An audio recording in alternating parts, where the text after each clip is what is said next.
आपण मंदिरापाशी पोहोचलो होतो आणि हे बाबा आहेत, तर हे इथे पुजारी आहेत, तर पूजा करत असतात. तर त्यांना आपण काही प्रश्न विचारू, म्हणजे ह्याचा इतिहास काय मंदिराचा, म्हणजे मला पण एवढं डिटेलमध्ये माहीत नाही त्या मंदिराचा इतिहास, तर आपण त्यांनाच विचारू. तर बाबा, कधीपासूनचं मंदिर आहे, म्हणजे याचा इतिहास काय? हे पांडवकाल आहे. याचा इतिहास असा आहे की हे स्वयंभू आहे, कोणी घडवलं नाही, कोणी बसवलं नाही, हे आपोआप निघालेले. या गावाचं नाव मडी होतं. अच्छा. मी असं ऐकलंय की हे पहिले इथं गाव होतं आणि ह्या पवनार डॅमचं काहीतरी काम चालू होतं म्हणून गाव उठून गेलं आणि मंदिर इथेच राहिलं. नाही नाही, मग काय हे खरा इतिहास काय आहे? पहिला इथं गृहवस्ती होती फक्त मंदिराच्या याला. हे गावाचं नाव मडी होतं. मडीच्या नंतर मग हे देव निघाल्यानंतर एका गवाऱ्याने त्याचा शोध लावला. हा हा. शोध लावल्यानंतर ते गवारी मंदिर आहे, ते तिकडं कुठे मंदिर? ते छोटेस ते गवारी मंदिर आहे. अच्छा. हे इकडे त्यानंतर हे मंदिराचा शोध लागला का? हे गवारी त्या मंदिर. गावाऱ्याने शोध लावला. तिथं म्हणजे गाय यायची, चोरून पाणी प्यायची आणि दूध टाकायची. तर मग नंतर त्यांनी सांगितल्यानंतर ते उकारल्यानंतर तिथं स्वयंभू मूर्ती निघाली.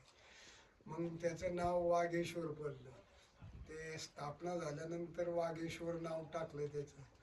आणि मग हे मंदिर लॉक इन मध्ये, म्हणजे मंदिराचा सगळा परिसर लॉकमध्ये, दगडाचं मंदिर आहे. त्याला संदर्भ शिवाजी महाराजांचा लागत नाही. शिवाजी महाराज कोकणात आले होते त्यावेळेला इथे दर्शन करून तिकोनापेठ आणि लोहगड, सिंहगड असे सगळे त्यांनी इथून दौरा केलेला आहे. त्याच्यानंतर हे अवशेष जे पडलं ते मंदिराचे, जे ज्यांनी वीरपणा केला त्यांचे जे अवशेष बाजूला आजूबाजूला आहे ते. ह्या मंदिराचा ट्रस्टी आहे. 1977ला याचा ट्रस्ट झालेला आहे. या ट्रस्ट म्हणजे लक्ष्मण कुंडू नंतर लक्ष्मण कोंडिबा खुरो हे ट्रस्ट आहे, अध्यक्ष आहे. याचं यशस्वी असल्या कारणानं 1998ला या मंदिराचा जीर्णोद्धार वरती केलेला आहे. 42 फुटाचा कळस आहे. त्याच्यामध्ये शेष नारायणाची मूर्ती 5-6 क्विंटलचा एक शिळा आहे, ती तिथे त्या मंदिरामध्ये लावलेली आहे. याचा एक 200 किलोचा घंटा आहे पंचधातूचा, तो ट्रस्टच्या ताब्यात आहे.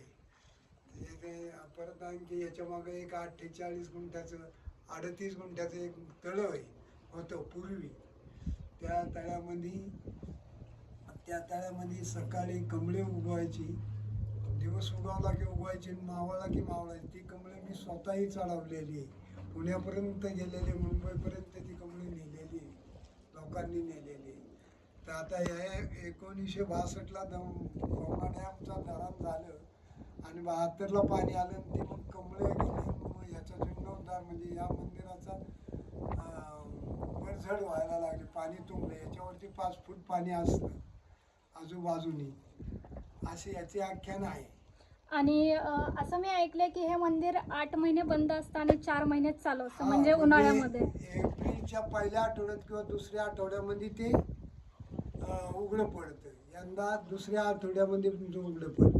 तर आता जूनच्या 20-पर्यंत 20-22 पर्यंत पाऊस सुरू झाला तर हे पुन्हा पाण्यात जातं. म्हणजे 2-2.5 महिने हे मंदिर दर्शनासाठी खुलं होतं. पुण्याहून, मुंबईहून, कोकणातून फुल गर्दी. रविवारी, सोमवारी, मंगळवारी, शनिवारी फुल गर्दी असते.